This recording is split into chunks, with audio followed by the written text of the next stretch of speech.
వివాహ అనంతరం ఇక రెండు శరీరాలు కాదు, వారిరువురు కూడా ఒక్కటే దేహం అని అన్నాడు. వారిద్దరూ ఏక శరీరము అని అన్నాడు దేవుడు. ఏక శరీరము అంటే రెండు శరీరాలుగా ఉన్న వీరు ఏకదేహం అయిపోయారు. ఏకదేహమైన వీరిని ఏ ఇతర కారణాల చేత కూడా విడదీయకూడదు.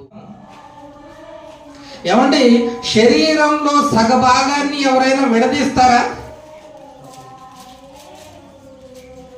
రెండు చేతులు ఉన్నాయి కదా మీకు, ఒక చెయ్యి విడదీస్తారా? రెండు కాళ్ళు ఉన్నాయి కదా, విడదీస్తారా? రెండు శరీరాలుగా ఉన్నటువంటి స్త్రీ పురుషులను వివాహం అనే బంధముతో దేవుడు ఒక్కటిగా జతపరిచాడు. ఒక విధంగా చెప్పాలంటే వారిద్దరిని ఏకం చేశాడు, బిగించేశాడు, అతికించేశాడు, కలిపాడు. విడదీయరాని బంధంగా మనం ఏ విధంగా ఒక వస్తువునైతే ఫెవికాల్తో గట్టిగా అంటిస్తే తిరిగి విడదీయలేనంత దృఢంగా కలుసుకొని పోతుందో, అంతకంటే దృఢమైన బంధముగా దేవుడు భార్యాభర్తల బంధాన్ని ఏకం చేశాడు. రెండు దేహాలు కాదు వాళ్ళు, ఇప్పుడు వారు ఒకే దేహం, వారు ఒక్కటే శరీరం. వారిరువురు ఏకమయ్యుందురు అని అన్నాడు. ఏకం, ఒక్కటే. దేవుడు విడదీయకూడని ఈ బంధాన్ని ఈరోజు సభ్య సమాజంలో గనుక మనం చూసుకున్నట్లయితే, ప్రియమైన దేవుని వారలారా, చిన్న చిన్న గొడవలతో, చిన్న చిన్న కారణాలతో ఏకమై ఉన్నటువంటి ఈ దేహాలను విడదీస్తూ ఉన్నారు, విడిపోతున్నారు. భార్యాభర్తలు సక్రమంగా జీవితాంతం కలిసి ఉండడం లేదు.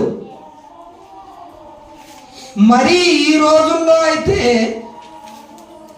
భార్యాభర్తలు విడిపోవడం ఫ్యాషన్గా కూడా మారిపోయింది. ఎప్పుడో మా చిన్నప్పుడు వినేవాళ్ళం, ఎక్కడో ఒక జంట మాత్రమే కొన్ని అనివార్య కారణాల వల్ల విడిపోయారని.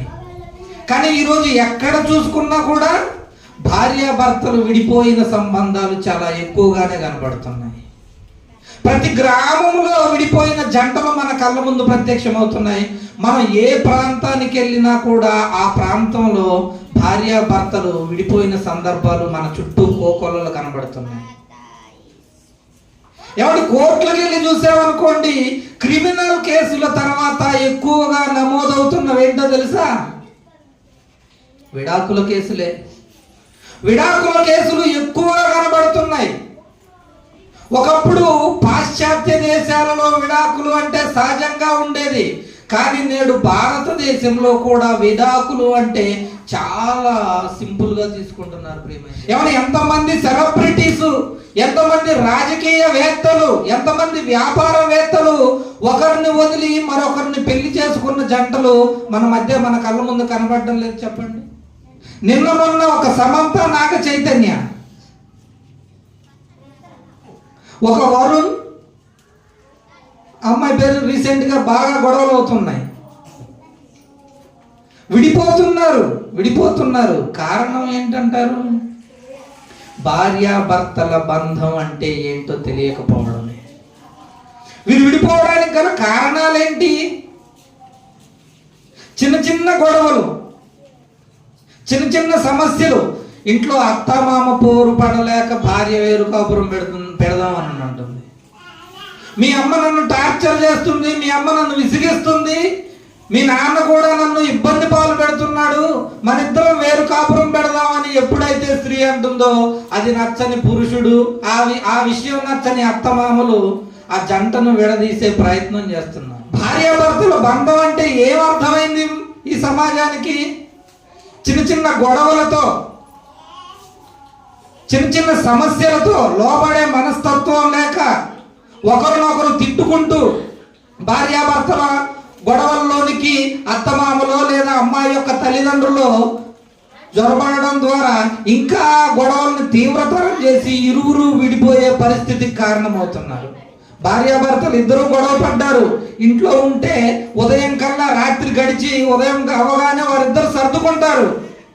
ఎప్పుడైతే కోపంతో ఇద్దరు కూడా వాళ్ళ యొక్క తల్లిదండ్రులకు తెలియజేస్తారో మూడో వ్యక్తులు మీ జీవితంలో ఎంటర్ అవుతారు. ఏమంటుంది భార్య యొక్క అమ్మాయి యొక్క తల్లి? 4 రోజులు నువ్వు ఇంటికి రా, వాడు ఎలా రాడో నీ చుట్టూ నేను చూస్తానంటాడు.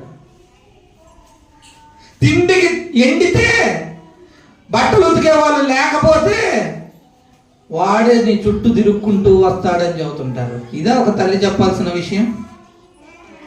ఏమండి, గొడవ పడ్డ వారి ఊరి మధ్యలోనికి మూడో వ్యక్తి ఎంటర్ అవ్వడం ద్వారా ఎంత పెద్ద సమస్య ఏర్పడుతుందో చూడు.